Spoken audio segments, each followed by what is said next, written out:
Assalamualaikum warahmatullahi wabarakatuh. Halo teman-teman, kembali lagi di channel Ticamoy.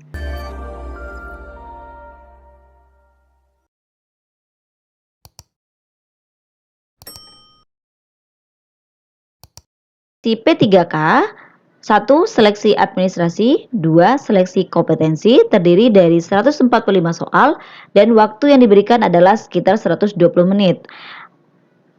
Apa saja yang diujikan pada seleksi kompetensi? Yang pertama ada seleksi kompetensi teknis, terdiri dari 90 soal. Kemudian seleksi kompetensi manajerial, terdiri dari 25 soal.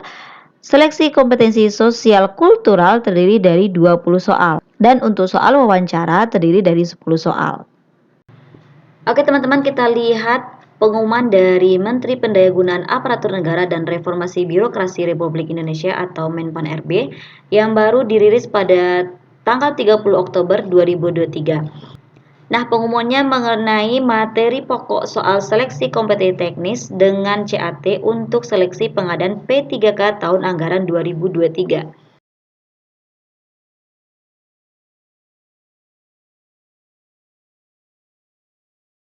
Di sini Panselnas memberikan materi pokok soal seleksi kompetensi teknis dengan CAT untuk jabatan fungsional.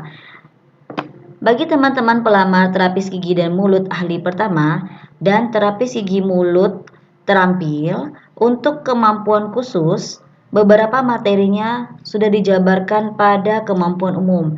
Nah, jika teman-teman ingin mempelajari lebih lanjut, dapat melihat masing-masing peraturan Menteri Kesehatan maupun dari Kemenkes yang telah tertera pada kemampuan umum. Oke, pada tryout kali ini adalah contoh soal maupun prediksi soal yang akan keluar sesuai dengan kisi-kisi yang telah dikeluarkan oleh Permenpan RB dalam kemampuan umum maupun kemampuan khusus. Selamat mengerjakan, semoga sukses. Soal yang pertama, berdasarkan Permenkes nomor 89 tahun 2015, pelayanan kesehatan gigi anak usia sekolah dapat dilakukan di sekolah. Salah satunya penjaringan kesehatan yang dilakukan oleh A. Kader kesehatan yang terlatih, B. Guru pembina UKS, C. Tenaga kesehatan, D. Guru UKS, E. Kader posyandu. Jawabannya adalah C. Tenaga kesehatan. Lanjut soal nomor 2. Pelayanan kesehatan gigi dan mulut secara komprehensif dengan memperhatikan kekhususan kebutuhan penanganan pada fase tertentu. Di antaranya pelayanan kesehatan bagi usia lanjut dengan mengutamakan pendekatan A. Promotif dan preventif, B. Preventif, C. Promotif dan rehabilitatif, D. Kuratif dan rehabilitatif, E. Preventif dan kuratif. Jawabannya adalah D. Kuratif dan rehabilitatif. Lanjut soal 3 dan 4, studi kasus. Seorang anak berumur 10 tahun datang ke fasilitas kesehatan dengan keluhan gigi terasa sakit dan ngilu saat makan manis dan dingin. Setelah diperiksa, ternyata giginya banyak yang berlubang dan pertumbuhan gigi anak tersebut tidak bagus. Terdapat stain pada gigi pasien dan gigi depan sudah terkikis. Setelah ditanya, ternyata pasien sering minum teh dan gemar mengemil makanan-makanan ringan. Soal yang ketiga, apa faktor risiko yang menyebabkan gigi pasien berlubang pada studi kasus tersebut? A. Penggunaan fluor, B. Pengalaman karies, C. Substrat atau diet, D. Oral hygiene, E. Kebiasaan buruk.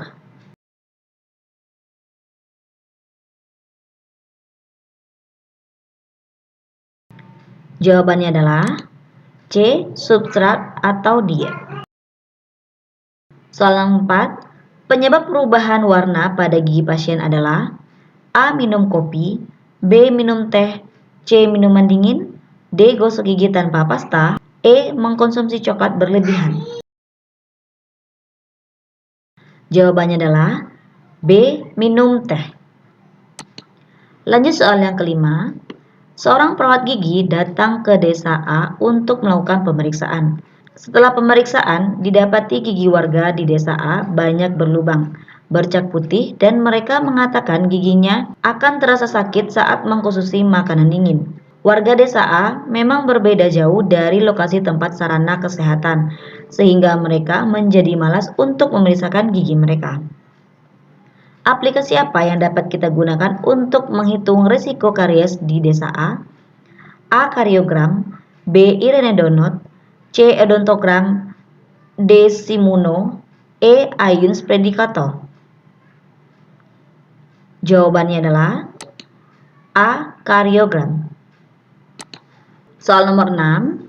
Serangkaian upaya yang dilaksanakan dalam rangka pemeliharaan dan peningkatan kompetensi profesional terapis gigi dan mulut untuk menjamin mutu pelayanan kesehatan gigi dan mulut kepada masyarakat, serta untuk memelihara dan meningkatkan kompetensi profesional setiap terapis gigi dan mulut sesuai dengan perkembangan ilmu, pengetahuan, dan teknologi di bidang kesehatan, khususnya kesehatan gigi dan atau keterapian gigi. A. SIPTGM, B. SIKTGM, C. Profesi, D. Program sekolah, E. P2KBTGM. Jawabannya adalah E. P2KBTGM. Lanjut soal nomor 7.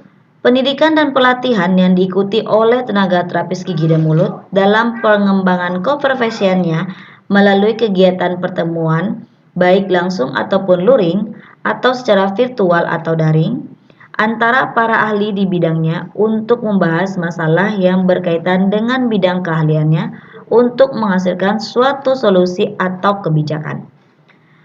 A. Seminar, B. Lokakarya, C. Workshop, D. Expo, E. Webinar. Jawabannya adalah B. Lokakarya. Lanjut soal nomor 8. Tahapan asuhan kesehatan gigi dan mulut dengan mengumpulkan dan menganalisis data. Data yang analisis berupa data subjektif maupun objektif. Pemeriksaan yang dilakukan dengan cara wawancara atau tanya jawab kepada pasien berdasarkan keluhan pasien menggunakan bahasa komunikasi yang sederhana dan mudah dimengerti pada pasien. A. Pemeriksaan objektif, B. Pemeriksaan subjektif, C. Pemeriksaan intraoral, D. Pemeriksaan ekstraoral, E. Pemeriksaan HOAIS. Jawabannya adalah B. Pemeriksaan subjektif. Lanjut soal nomor 9. Pemeriksaan kondisi jaringan keras pada gigi yang dilakukan untuk pemeriksaan tingkat sensitivitas pada kavitas gigi yang mengalami kerusakan atau karies dengan menggunakan kloretil yang disemprotkan pada katon pelet adalah A. Teramis dingin, B. sondasi, C. perkusi, D. mobility, E. inspeksi. Jawabannya adalah A. Teramis dingin. Lanjut soal nomor 10. Kegiatan untuk meningkatkan pengetahuan dan keterampilan individu, masyarakat, dan kelompok dalam menjaga kesehatan gigi dan mulut, serta mampu mengubah perilaku hidup sehat, khususnya menjaga kesehatan gigi dan mulut merupakan kegiatan A. Rehabilitatif, B. Preventif, C. Kuratif, D. Promotif, E. Edukatif. Jawabannya adalah D. Promotif. Lanjut soal nomor 11. Kegiatan kuratif sederhana yang meliputi penumpatan dengan menggunakan hand instrument pada karies gigi yang masih dangkal. Salah satu tujuan atraumatic restorative treatment adalah A. Melakukan penumpatan pada gigi yang masih dangkal dan mengurangi jaringan sehat sekitar. B. Melakukan penumpatan pada lubang gigi yang tidak dangkal tanpa mengurangi jaringan sehat sekitar. C. Melakukan penumpatan pada lubang gigi yang masih dangkal tanpa mengurangi jaringan sehat sekitar. D. Melakukan penumpatan pada lubang gigi yang masih dangkal. E. Melakukan penumpatan pada lubang gigi yang masih dangkal dengan ceruk yang dalam.